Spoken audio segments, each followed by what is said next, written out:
Well, hello everybody, and we're up to, I keep saying and all the time. I'm going to try to see if I can stop saying that. But so, what's the best look? I'm going to go around it. Anyway, welcome everybody, and we are at 1993, so 24 days to go. Ooh, I lost count, 22 days. It'll be in the title there somewhere. You look good in my dress. Get your friends to clean the mess. So, in 1993, the Shuttle Endeavour was launched on a mission to repair the Hubble Space Telescope.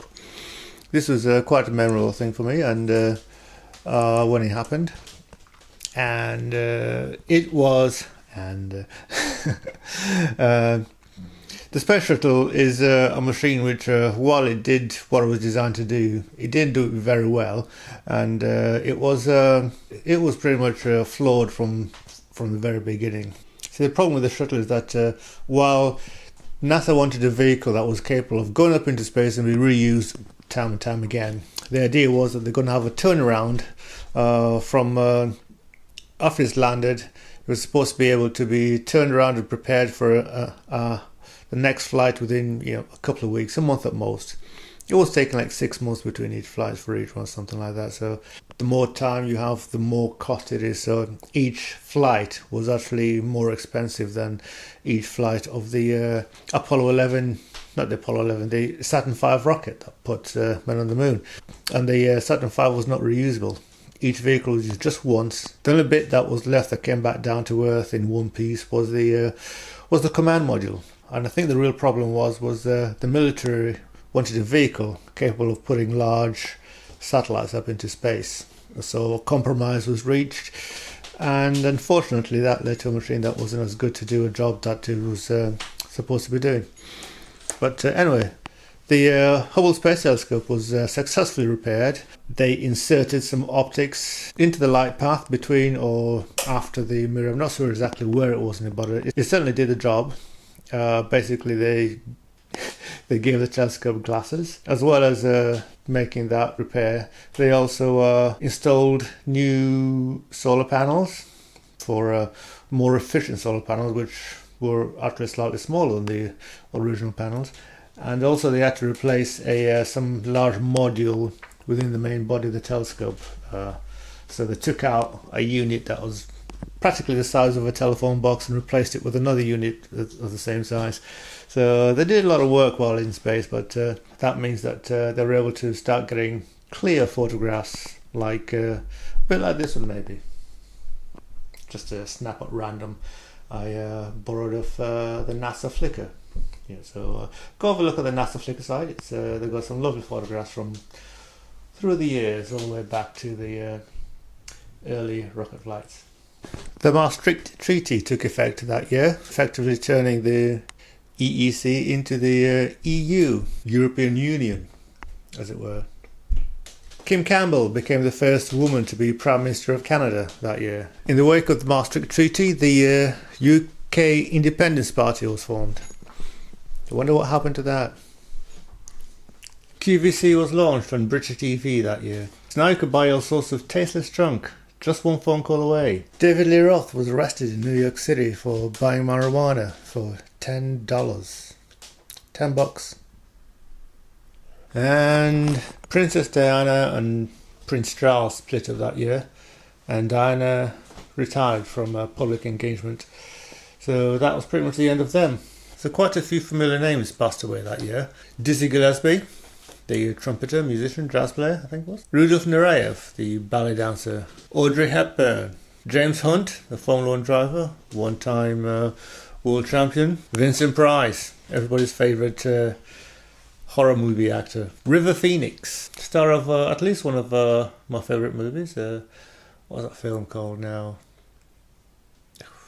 That film where a bunch of kids build a little spaceship and fly away to see aliens. Implausible, I know, but it made for a pretty good movie. I'll insert the title when I find out. Bill Bixby, everybody's favourite Hulk, or David Banner, as it were.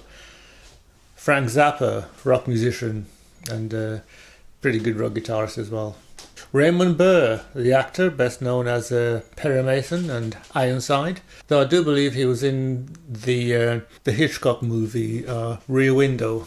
And somebody I'd never heard of really until I had a look at the list, Archie Williams. He was an Olympic athlete a long time ago. Indeed, he won the gold medal at in the 400 metres at the 1936 Olympic Games. Yeah, held in Germany that year. Yeah, the Chancellor was not happy about that at all. Very few people that I'm aware of or that I know were born that year. The only one that I really recognised was Zayn Malik, chap out of that band One Direction. And I think there was a footballer as well, but I'm not into football, so I didn't really care. So, as I predicted, this list of people born this year is going to get shorter and shorter. I think I'll probably stop doing that when the people turn 18. So, 1993 was the year that I went to a second Star Trek convention, and a third, and a fourth.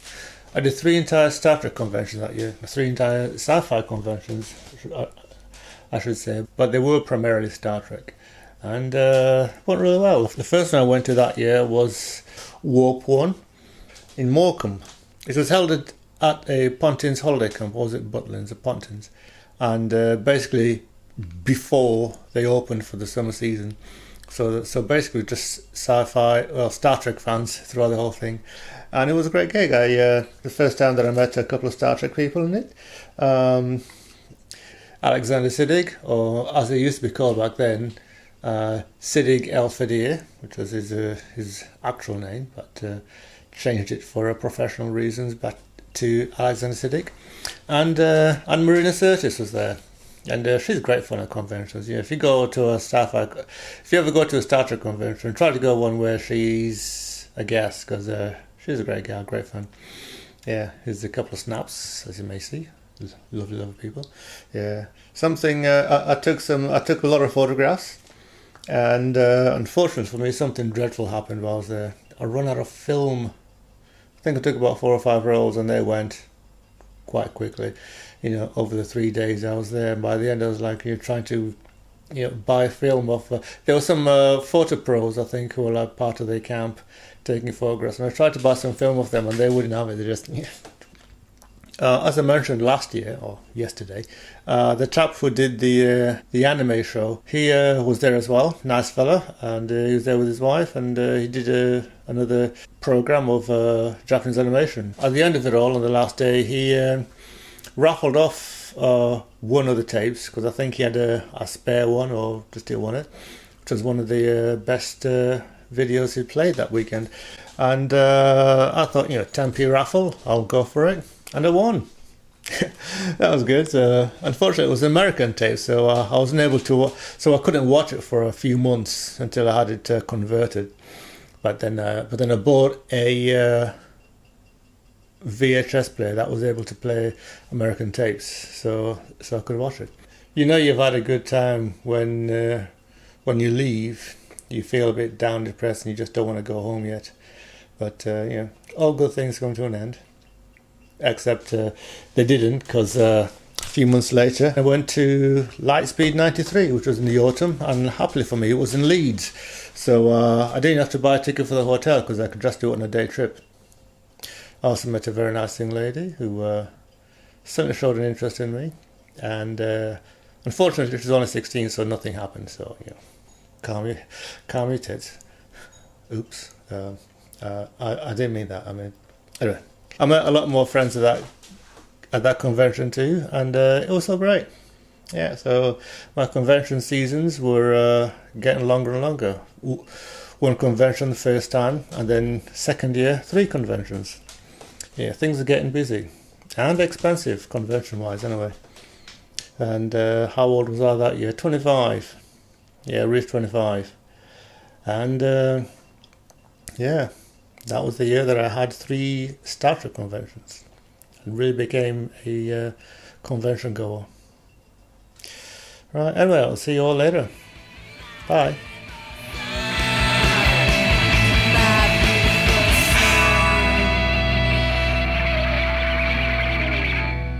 One more thing. I also met James Doohan that year. Here he is. And very nice chap. Did a little bit of a interview with him for the Talking magazine that I mentioned yesterday. And yeah, that was the first time I met him. When did I meet him again? Well, you're gonna have to wait for that one. But yeah, so that was one of the highlights of the year, alongside meeting the other celeb types.